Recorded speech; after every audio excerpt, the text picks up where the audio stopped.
राकेश की तमन्ना थी कि वह विदेश जाकर खूब पैसे कमाए और माँ बाप को गर्व महसूस कराए। एक दिन जब राकेश घर आया तो उसके चेहरे पर खुशी थी। राकेश उत्साह से, बाबा, मुझे अमेरिका की एक बड़ी कंपनी ने ऑफर दिया है। अगर मैं वहां चला गया तो हमारी किस्मत बदल जाएगी। रामनाथ और जानकी की आंखें चमक उठी। लेकिन विदेश जाने के लिए बहुत पैसे चाहिए थे। रामनाथ, बेटा, इतने पैसे कहाँ से आएंगे? हमने तो सारी जिंदगी बस तेरे सपनों के लिए लगाई थी, अब इतनी बड़ी रकम? राकेश ने तुरंत माँ बाप का हाथ थामा और भावुक होकर कहा, राकेश, बाबा, माँ, मेरी कसम, मैं वहां जाकर सबसे पहले आपका कर्ज चुकाऊंगा, आपको जिंदगी भर की खुशियां दूंगा। माँ बाप का दिल पिघल गया। उन्होंने अपनी जमीन गिरवी रख दी, माँ ने अपने गहने बेच दिए और साहूकार से कर्ज लेकर बेटे को विदेश भेज दिया। जब राकेश हवाई जहाज में बैठा तो माँ बाप की आंखों में आंसू थे, लेकिन दिल में खुशी थी। अब हमारा बेटा कुछ बड़ा करेगा। 5 साल बाद गांव में खबर फैल गई, रामनाथ का बेटा विदेश से लौट रहा है। लोग बातें कर रहे थे, अब तो रामनाथ के दिन फिर जाएंगे। राकेश ढेर सारा पैसा लेकर आएगा। रामनाथ और जानकी बेटे के स्वागत में घर को फिर से सजाने लगे, खुशी खुशी पकवान बनाने लगे। लेकिन जब राकेश हवाई अड्डे से उतरा तो उसके साथ एक विदेशी लड़की एलिस थी। गोरी चमड़ी, छोटे कपड़े, हाथ में महंगा मोबाइल और चेहरे पर घमंड। राकेश जब घर पहुंचा तो माँ बाप की आंखें बेटे को देखकर चमक उठी। जानकी ने तुरंत बेटे को गले लगाने के लिए हाथ बढ़ाया, मगर राकेश ने ठंडी नजर से देखा और पीछे हट गया। राकेश, माँ, प्लीज, अब मैं बड़ा आदमी बन गया हूँ, ये पुराने रीति रिवाज मुझे पसंद नहीं है। रामनाथ और जानकी हैरान रह गए। राकेश की आंखों में अब प्यार नहीं बल्कि घमंड था। धीरे धीरे माँ बाप को एहसास हुआ कि राकेश अब बदल चुका था। एक रात जब रामनाथ ने कर्ज चुकाने की बात की तो राकेश ने ठंडे लहजे में कहा, राकेश बाबा, अब आप लोग इस पैसे की उम्मीद मत रखिए। मैंने अपने और एलिस के लिए अलग जिंदगी बना ली है। रामनाथ और जानकी सन्न रह गए। माँ ने रोते हुए बेटे के सामने हाथ जोड़ दिए।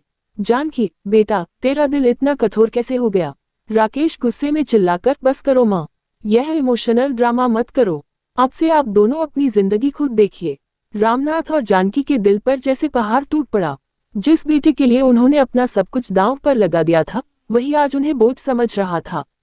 रामनाथ और जानकी को अब समझ में आ गया था कि राकेश अब उनका बेटा नहीं रहा, बल्कि वह एक लालची और अहंकारी इंसान बन चुका था।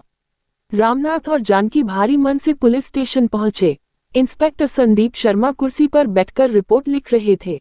जैसे ही उन्होंने बुजुर्ग दंपति को देखा, तुरंत उठकर खड़े हो गए। इंस्पेक्टर संदीप आदर से, जी कहिए बाबा, आपको किस बात की शिकायत करनी है? रामनाथ ने थरथराते हाथों से अपनी लाठी को संभाला और भारी आवाज में बोले, रामनाथ साहब, हम अपने ही बेटे के खिलाफ रिपोर्ट लिखवाना चाहते हैं। इंस्पेक्टर चौंक गए। इंस्पेक्टर, आपका ही बेटा? मगर क्यों? जानकी की आंखों में आंसू थे। उन्होंने रुक रुक कर सारी कहानी बताई, कैसे उन्होंने अपना सब कुछ गिरवी रखकर बेटे को विदेश भेजा, कैसे उसने कर्ज चुकाने का वादा किया और अब जब वह वापस आया तो उसने मुंह मोड़ लिया। इंस्पेक्टर का चेहरा गंभीर हो गया।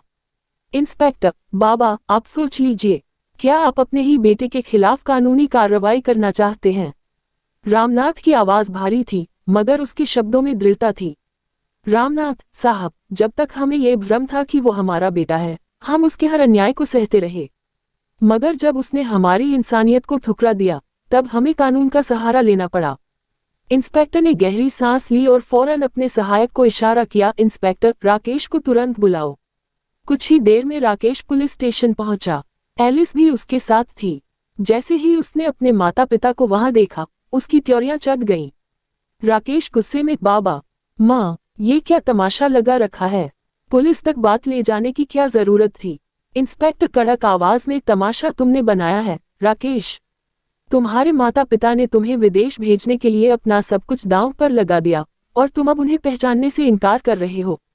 राकेश बौखला गया। राकेश, देखिए इंस्पेक्टर साहब, ये हमारा पारिवारिक मामला है, इसमें पुलिस को पढ़ने की जरूरत नहीं है।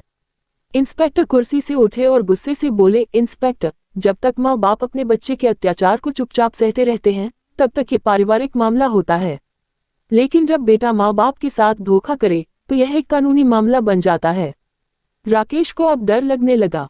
राकेश, लेकिन मैं तो बस, इंस्पेक्टर सख्त लहजे में, चुप रहो। तुम्हें पता है भारतीय दंड संहिता की धारा 420 के तहत धोखाधड़ी का मामला बनता है और धारा 406 के तहत विश्वासघात का भी। अगर तुम्हारे माँ बाप चाहें तो तुम्हें जेल हो सकती है।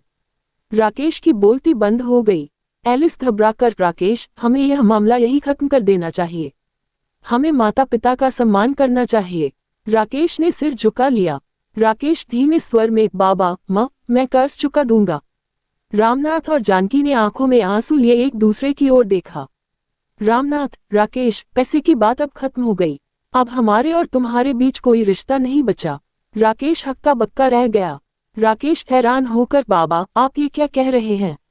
जानकी सख्त लहजे में, बेटा, जब रिश्ते पैसे से तोले जाने लगे तो वह रिश्ता नहीं, सौदा बन जाता है। इंस्पेक्टर ने पेपर उठाया और राकेश के सामने रखा। इंस्पेक्टर, राकेश, ये कानूनी दस्तावेज है कि तुम अपने माता पिता का पूरा कर्ज वापस करोगे और भविष्य में उनसे कोई संबंध नहीं रखोगे। दस्तखत करो। राकेश के हाथ कांप रहे थे। उसने कांपते हाथों से दस्तखत कर दिए। अब रामनाथ और जानकी के चेहरे पर सुकून था। इंस्पेक्टर मुस्कुराकर, बाबा, अब आप सम्मान के साथ अपनी जिंदगी जिए। गांव में रामनाथ और जानकी को अब सम्मान से देखा जाने लगा। लोग उनसे कहते, बाबा, आपने जो किया वो काबिल तारीफ है। रामनाथ और जानकी अब अपने सम्मान के साथ जीवन जीने लगे, बिना किसी उम्मीद के। और राकेश, उसके चेहरे पर पछतावे की लकीरें थीं, मगर अब बहुत देर हो चुकी थी। सीख, अगर अपने ही बच्चे अत्याचार करें तो चुप मत रहो, उनके खिलाफ आवाज उठाओ। दोस्तों, ये सिर्फ एक कहानी नहीं थी, बल्कि उन अनसुनी सिसकियों की गूंज थी जो अक्सर हमें सुनाई नहीं देती। अगर इस कहानी ने आपके दिल को छू लिया, अगर कहीं न कहीं आपकी आंखें भी नम हुई, तो इसे दूसरों तक पहुंचाना न भूलें। हो सकता है आपका एक शेयर किसी की सोच बदल दे। और हाँ, हमारे चैनल को सब्सक्राइब जरूर करें ताकि ऐसी ही भावनात्मक और दिल को छू लेने वाली कहानियां आप तक पहुंचती रहें। क्योंकि कहानियां सिर्फ सुनने के लिए नहीं होती, बल्कि महसूस करने और जिंदगी को नया नजरिया देने के लिए होती हैं। तो मिलते हैं अगली कहानी में, तब तक अपना और अपनों का ख्याल रखें।